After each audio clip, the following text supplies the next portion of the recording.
Did you know that the famous Jedi Temple on Coruscant hides something terrible? Something sinister? It wasn't mentioned in the prequel trilogy, in the Clone Wars and Rebel series, in the games, or anywhere else except in a new era of Star Wars called The Rise of the Republic or the High Republic, a few hundred years before the first episode. So it occurred that under the Jedi Temple is the most ancient shrine of the Sith, which, like the cave on the planet Dagobah, is saturated with the dark side of the Force, but the Jedi are silent about it for some reason.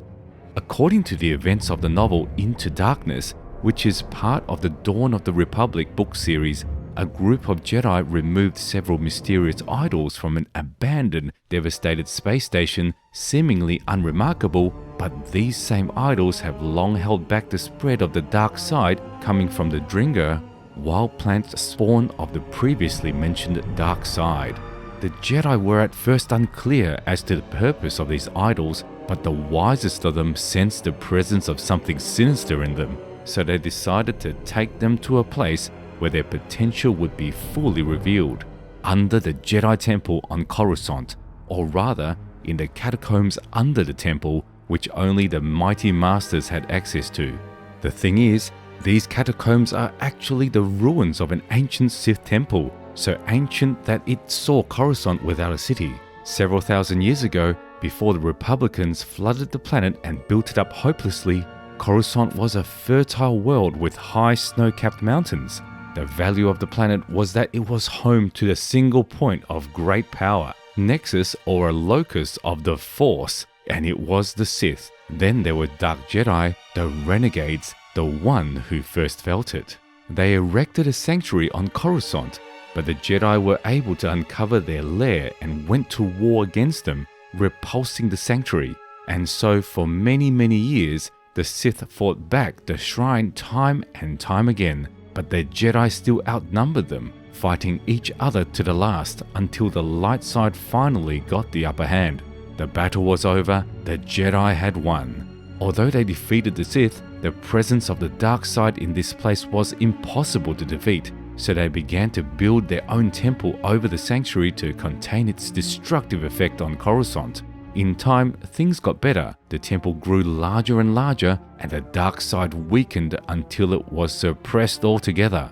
After some time, the Republicans arrived on Coruscant. They formed an alliance with the local Jedi and came to an agreement to create a large city on the surface of such a wondrous world. The alliance between the Jedi and the Republic would bring peace and prosperity to the galaxy, and Coruscant would become the new capital and unbreakable fortress. As for the sanctuary, it has gone nowhere. It was, you might say, walled up. Henceforth, there were meditation rooms above it, but the catacombs were still accessible to the members of the Jedi High Council only.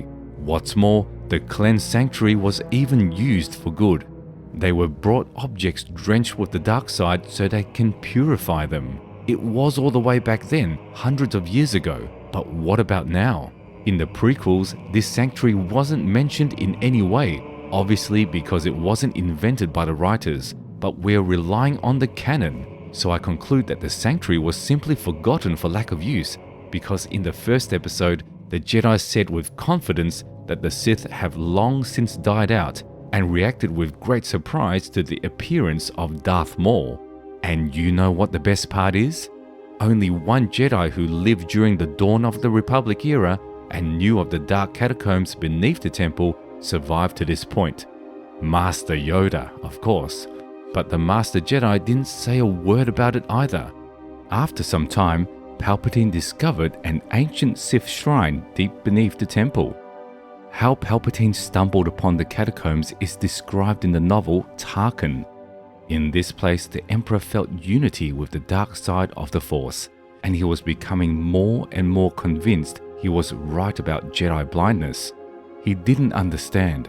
How could they not notice the Sith shrine beneath their own lair?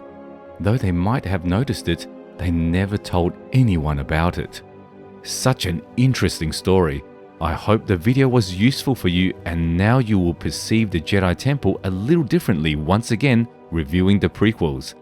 Be sure to subscribe to our channel, it's the highest measure of support for us, and you can only like it if you like the video. Thank you all very much for watching, and may the Force be with you.